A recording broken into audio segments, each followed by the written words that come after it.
My name is Margaret Mutumba. I am based out of Western University in Canada, where I'm the program director for the Frugal Biomedical Innovations Program and an adjunct research professor in the School of Public Health. And the title or the goal of our program is really looking at how medical technological innovation can solve healthcare access in a global health context. And that's really the epicenter of all the work that we do. And I often like to start sharing with this image by one of our colleagues, Engineer Millicent. And it demonstrates really what is happening in the global health landscape when we talk about med tech. So these are devices that were donated by no surprise from a global north country. And this is what happens after these, in many cases, after these devices have been donated, because they're not designed with the context in mind, they are often disposed of. And so this was her sharing with us an example of a hospital where she works and what had happened to the medical devices that had been donated to this facility in Kenya. And in line with that, of course, we do recognize that, more than half of the world's population does lack access to essential health care. And 13% of the world population accounts for 76% of global medical device use, which is significantly disproportionate. And we know that a vast majority of medical devices in low-income countries are either imported or they're donated from high-income countries. And because of this approach, we have seen that 70 to 90% of those devices become inoperable, just like the image we first saw at the beginning of this presentation. And so consequently, what we find is the world's population, most of the world's population will therefore lack access to life-saving technologies, even if these technologies have been in existence for decades. And many of you will attest to this, that you'll find that hospitals still lack access to infant incubators, oxygen concentrators, and even simple laboratory diagnostics, which really in 2025 is not acceptable. And so this is a recent trip that my team and I took to East Africa back in March last year, so almost a year to date. And again, this was a facility in Uganda where the team there took us down to their quote unquote basement and showed us a lot of the medical equipment that had been donated and where it ends up. And of course, this is bringing about bigger environmental challenges. They do not know or do not have the means to dispose of many of these devices, and yet countries keep offering to donate technologies, and in many cases, they're not able to say no. And so we're looking at this from a global perspective, but similarly here in Canada, we do have our own challenges with healthcare access. In this image, you can see that at the bottom, where you see numerous several blue dots, that represents populations. Sorry, that represents hospitals. And the orange dots represent the density of populations around those hospitals. And so as you can see, even in Canada, majority of our healthcare centers are concentrated towards the south of the border. And so the further up you go, the higher your treatable mortality rate, so as high as 66%, meaning the more remote you are situated, the more likely you are to die from treatable conditions just because you do not have access to a healthcare center. And this is just another way of showing the disparities that exist between those who are in more urban concentrated areas. So as you can see from the left, the more easily accessible area you are to a hospital, your treatable mortality is as low as 71%. So blue is male, orange is female, and the further up or the more remote you go, this treatable mortality goes up to about 118. And so the challenges that we face with healthcare access in Canada are very similar to the challenges we are collaborating with our partners with to solve in parts of Africa. And so really this was the foundation of our program. We found that the way we have been looking at medical devices and global health is not sustainable. It's actually having environmental implications in many of the partner countries we are working in, and we wanted to do this differently. And so this program was started about 3 years ago with the goal of prioritizing locally led and initiated innovations with our eye on sustainability and long-term impact.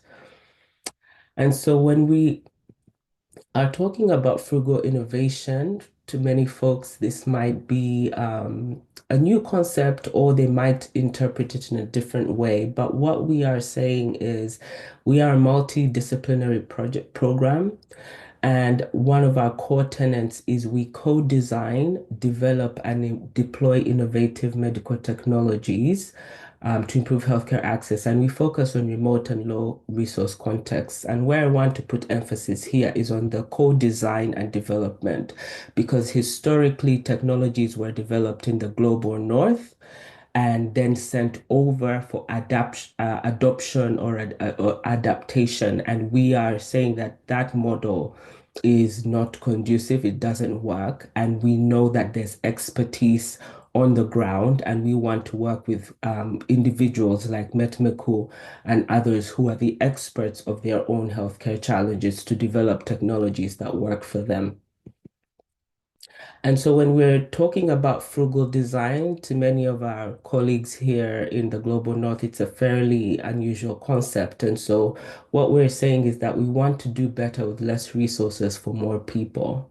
And so if you think about any conventional technology you have seen in a modern hospital, one, if we were to frugalize, and I'm putting that in air quotes, that technology, the way we would assess that that technology is frugal is one, have you been able to reduce the cost of that technology significantly?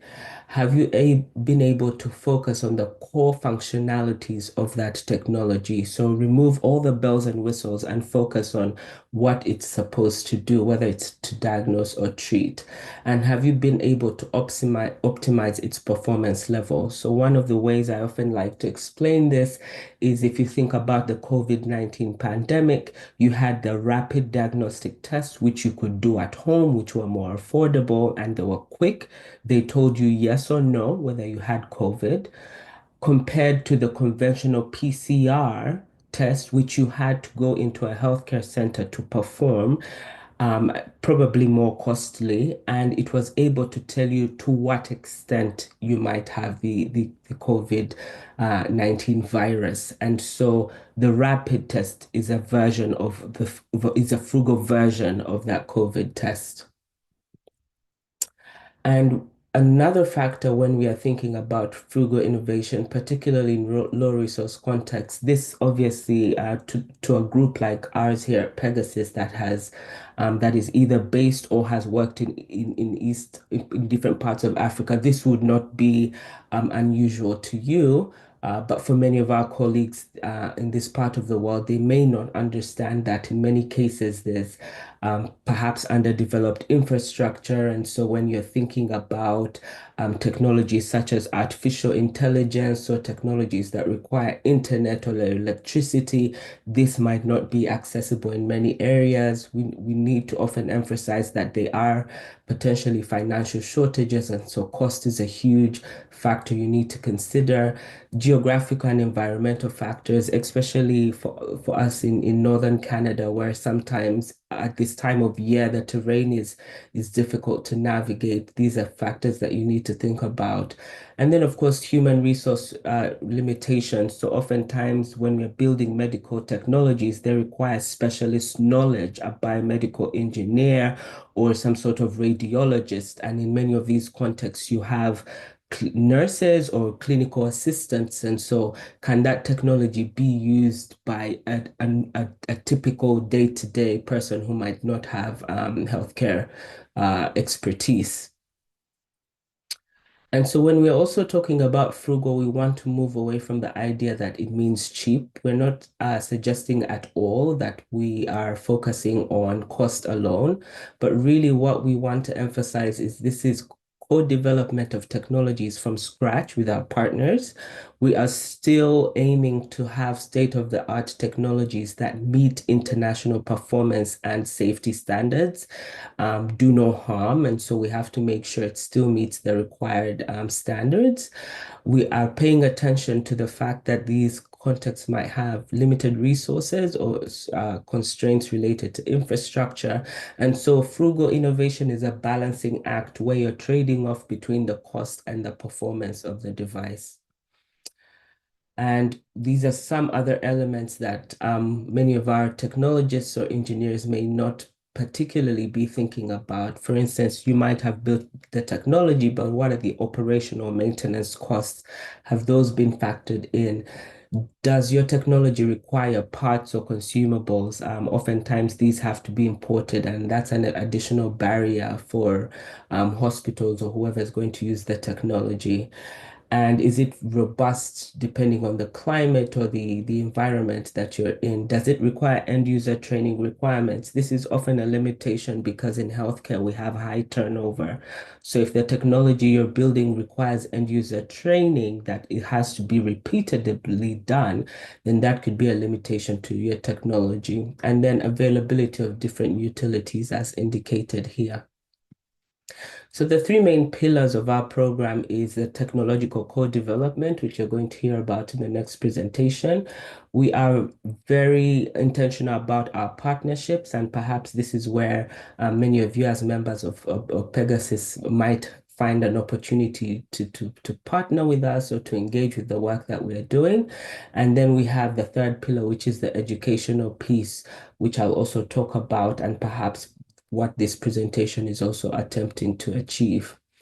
So in terms of technological co-development, we have a portfolio of about 24 ongoing projects, Catalyst projects, and today you're going to hear from one of them. So I'm not going to say much about Metmku and his team, but they're collaborating with our faculty here at Western, Dr. Tariq Labani, to take on this very important project of 3D printed hands and legs, and they will explain why it's very critical. Another project we're working on with colleagues at Kenyatta University in Kenya is on an open source lightbox therapy.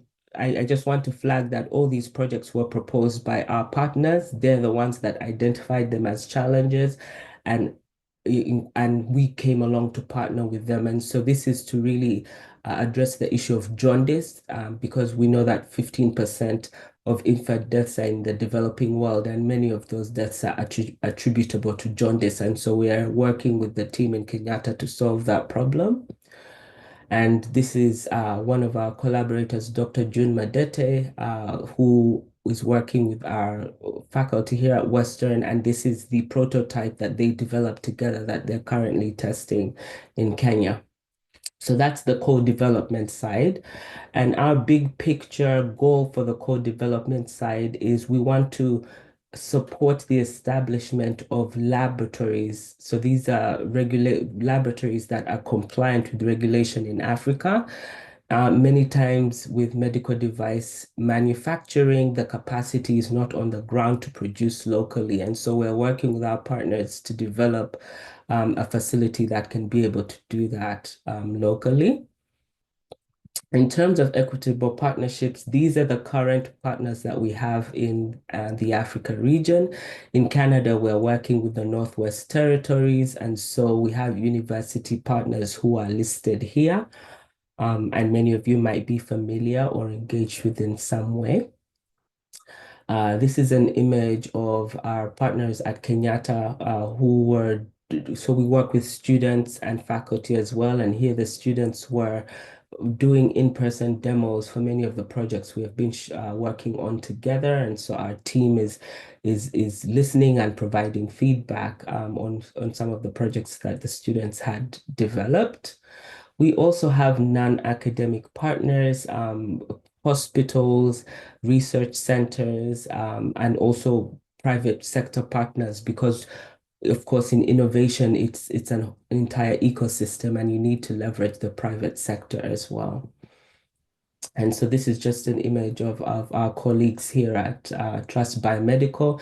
They're a young and enthusiastic group and Metmku and met this group as well. They go to different hospitals trying to address their biomedical engineering needs with many facilities having broken down equipment.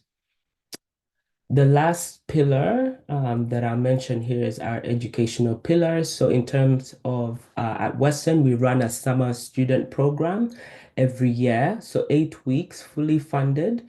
Students are able to come and join ongoing projects, ongoing innovative frugal projects, and they basically work on those projects to advance their development. So they can work on any of the 24 ongoing projects that we have, and these are some of images of our students working on different projects. We also, as I mentioned earlier, work with our partner institutions and their students as well to develop different technologies on the ground as well. And so here we were with our partners at Makerere University who had been working on a material tester, and here they are just demonstrating their progress since the conception. We also have a newly funded NSAC training program. So this is for masters and PhDs. If there is interest to join, the criteria for this program is that you have to be working on a frugal medical technology and focusing on commercialization. It also, you don't have to be an engineer because we know innovation requires different aspects. And so the only, I guess, difference with this program is that you have to spend 8 weeks in the field. So depending on the project that you are working on, you have to travel to that partner institution and work with the partners on the ground to either advance the development or support the deployment in a community setting. This is a 5-year program. Our first intake was in September of 2024, and so there's opportunities to engage as well at the master's and PhD level. Ultimately, our big picture is really as to build capacity on the ground so that our partners are able to not only innovate, but to manufacture the technologies on the ground. And we are excited to partner with the University of Rwanda, which has developed this Center of Excellence in Biomedical Engineer, which is going to be supporting the whole region of East Africa. And Western University is the only Canadian partner in this initiative. And the goal, again, is to increase biomedical engineering capacity on the ground, but also to facilitate innovation and manufacturing locally as well. And then I'll conclude by sharing with you that we have an upcoming symposium on May 1st. This is an in-person and virtual symposium. So in person at Western, but you're able to participate virtually as well, where we will go into a deeper dive. So you will hear from all the exciting innovators that have been part of our portfolio, what they're doing, where they are, and perhaps opportunities to partner with them. And it will include sponsors. So I'd like to invite you all, whether to participate in person or virtually, and I'll share the registration link in the chat too. And I'll conclude there. This is just an image of our manufacturing partner. We're working with Gearbox in Kenya to produce some of the microchips that are required for our technology. This is our leadership team in this image here. So there's a group of 5 of us who came together to build out this program. And we really do think that medical devices can be a tool to advance health technology. And if you are interested in having a further conversation or you would like to get in touch about our program, feel free to contact us using this email. Thank you very much. I want to start by apologizing in place of Dr. Amare. He said he wanted to apologize because he had bad network connections in the place he is at right now. So I'm just gonna go over some of the topics that you have been talking about. So The title of the project is 3D printed body powered prosthetic hands for developing countries. So we have me as the technical lead on this project in Bahir, and then Amare Kassaw as the project lead, Dr. Amare Kassaw and Dr. Tarek Lubani is also our Western project partner. Uh, so here is a brief outline. I will first tell you a little bit about BTech, which is the Business and Incubation and Techno Entrepreneurship Center here in Bahir University.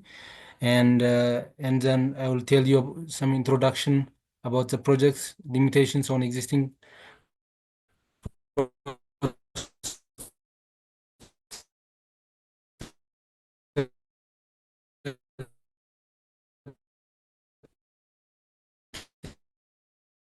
our proposed solution, challenges that we faced, and then final Bahir University's digitalization, digital transformation and talent enhancement, and it has established about 3 centers that work on that. BTech is one of them, which is the center that we work on and where the makerspace is located.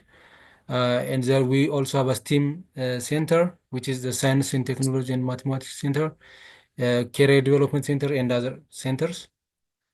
So the Business Incubation and Techno Entrepreneurship Center, or BTech in short, is focused on innovation, business incubation, entrepreneurship, prototyping, and startup commercialization, where we basically get students with business ideas and incubate them to have their own companies for the future. So we also have a makerspace in BTech, which is a member of the Africa Makerspace Network and also the Global Innovation Gathering. Main activities of the BTech Center are business incubation, product development. We have 3D printers, CNC machines, and experts on that. And we also give support on startup commercialization. It also works on talent identification. So we have 6 technical staffs, about 20 plus completed startups, 300 plus training given to individuals, several ongoing startups right now, an organized makerspace, and also multiple international partnerships. So yeah, we have also had some of our startups winning a lot of competitions in local and international arena.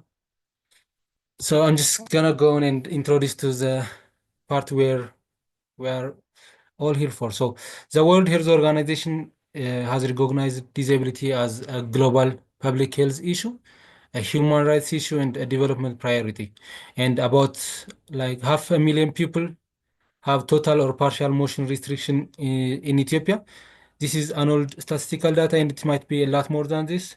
Upper limb amputees from this is, 60% of upper limb amputees are between the age of 16 and 54, which is basically the productive age.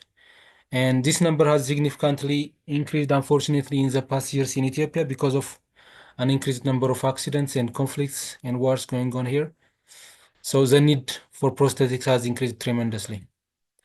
So limitations, existing prosthetics for upper limb amputees in our country are purely cosmetics. So they are not functional. That means they do not help users perform any type of tasks. The user basically wears them for cosmetic purposes, where they would not want someone that has never seen them before to know that they have a hand amputation, because amputations, they are not just physical disabilities, they cause economical, psychological, social, and a lot of issues. So the existing prosthetics here are also heavyweight. They are primarily used for dressing purposes, basically appearance and not utility. They also lack ventilation, which means users experience discomfort due to inadequate airflow, especially in Ethiopia's hot climate. And in addition to that, they are not really available to everyone that needs them, because you basically have a long waiting line.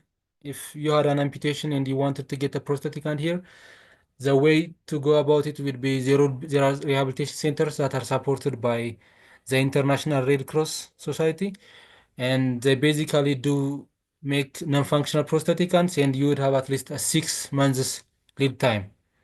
to get one made for you.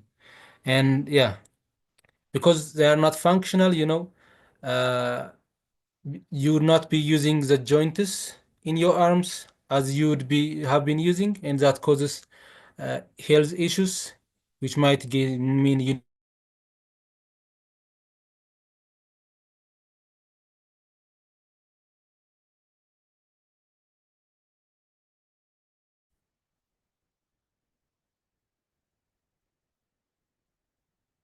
Hello, can you guys hear me?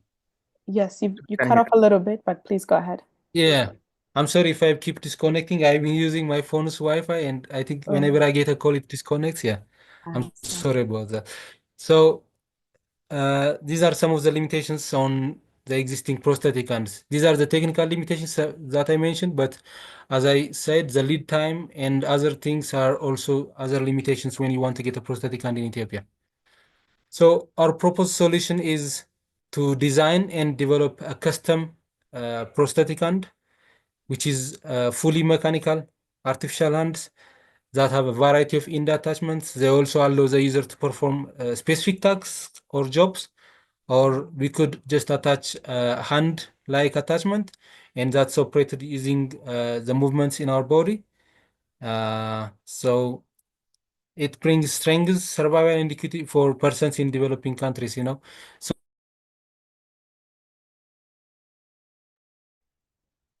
Let's just give Mr. Yohannes a minute or two. Maybe he has another call coming in. Perhaps while he's out to maybe discuss the severity of, lack of resources for people with disabilities.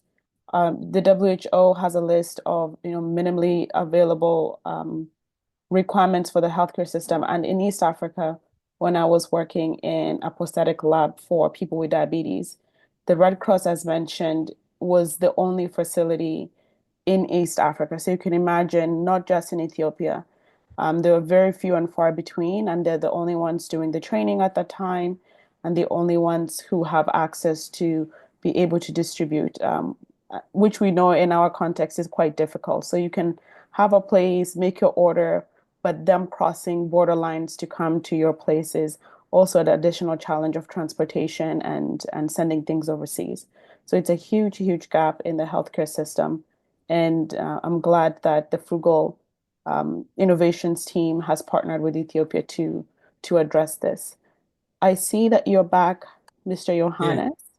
Please go yeah. ahead. Okay, Continue. It's thank you. okay. Yeah, you're And I very welcome. apologize for the inconveniences. Yeah. So, yeah, some of the images that you see on the PowerPoint are basically our initial designs where we had a sickle attachment, basically allowing the farmer to harvest their own crops, a brush attachment, which means allowing someone with a hand amputation to be able to paint again, which would mean they would get a job and get an income, support their family, and a lot of that stuff.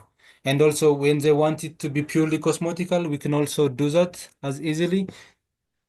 Yeah. So our research methodology specifically for this project was to produce 3D printed, body powered, and functional prosthetic hands because they are cheaper than conventional methods and more flexible and easier to make and less external expertise needed, as we already have the expertise needed in 3D printing and 3D modeling. And we also settled to use open source designs. So basically, on the design phase, we decided to use open source designs that have been tested in similar situations as in ours, and prototyping, as I said, with 3D printing using PETG material, which is a strong and durable water resistant material. And we also have 3D printers already available at our makerspace. So that was also why we settled for this method. And as a goal, we set to test 3 volunteers with below elbow amputations initially. So yeah, that was what we decided. We decided to use open source designers for now, and not design our own design from scratch, because the concept of 3D printed prosthetic hand is new as it is in our country. So it's not a matter of being designed here in Ethiopia. It's or an open source design. And then after it is accepted, 3D printed work, we could then use the feedback that we get from the volunteers and redesign our own hands that are more suitable here. So the image on the left here is the printed hand of the first volunteer. So the image shown on the right is our first volunteer also. So the current results that we have is we have been able to test with 3 volunteers. We used an open source design called Unlimited Arm version 2.2, and we fitted the hand to the volunteers and had it tested for over 4 months now, and they gave us a really, really valuable feedback. So all of the volunteers so far, they really like the functionality, the functional part of the prosthetic hand, and they really like how light it is, and the weight is basically compared to a smartphone, and I think it was around 350 grams, which is really light compared to other prosthetic hands available in the market. And they really liked how comfortable it was and how open it was so that it's more ventilated. So it basically uses the movement of their elbow to actuate the palms closing and opening. And that would allow them to grab on simple things like a water bottle. And we also have some other attachments that would allow them to hold a pen and other stuff. So that was really a good thing. I will share more pictures hopefully at the end of my presentation. So the challenges we faced were difficulty in finding volunteers because it was one only limited to the city of Bahir, and also not every amputee and every person with the amputation that we find was willing to be the first to test it because yeah, it was a new thing for them. And the other thing was it required customization and some design changes to fit with the local context. And also this also fits, the frugal concept, which means basically we have to design and manufacture our medical equipments based on things that are available preferably on the local market. Yeah, so that when you get a maintenance issue or something like that, you would take out you would be available to find spare parts from the local market. So we have had to make some design changes to fit the local components that we were able to find. The other challenge is obviously, so locally most of the components were locally unavailable components, and so the importing was also a big challenge, and we had also a challenge on tight project schedules. So the way forward, we have been able so far to test below elbow amputations. We have found during our search for volunteers, we were able to verify that there are a lot of people with above elbow amputations that need above elbow prosthetics, functional prosthetics. So hopefully we would be able to test above elbow prosthetics for the future. And we want to find a partner with better design and support also, hopefully. We want to secure funds for more experiments. As I said, we have also seen that there is a lot of need on below, lower limb amputations, which is basically leg amputations. There is a lot more amputations than even more than hands. Uh, we want to establish a print farm for large scale production of these 3D printed prosthetic hands. And we want to also prepare workshops like these ones to share our work and engage the stakeholders here in Ethiopia. We also want to leverage social media for awareness, which we have started working on. Uh, so we want to call you guys out to support our initiative, to collaborate with us, and also experts and professionals to contribute their skills from 3D modeling and 3D printing to rehabilitation. We also want to find funding and resources. So those are our call for partnerships. And lastly, I want to acknowledge our partners throughout this process. One of them is the major one, which is Bahir University. and also obviously the Western University of Canada. We also want to thank the Center for Global Equality for supporting the makerspace. And then, yeah, thank you. Lastly, maybe I will show you guys some of the images. And if you guys have any questions, please feel free. Thank you, Yohannes. Yes, please show us some pictures. Yeah. So this is our third volunteer. Basically, you see here holding a water bottle, a young male. And also our second volunteer. As you can see, if you guys see on the top of the image, that is the prosthetic hand that he was using previously, which is basically not functional, basically for aesthetic purposes only. Yeah. And this is basically the technical team that was working on. Yohannes is also my colleague that worked on the project, and on the right side is me. Thank you, guys. Thank you so much for your time, and have a lovely afternoon.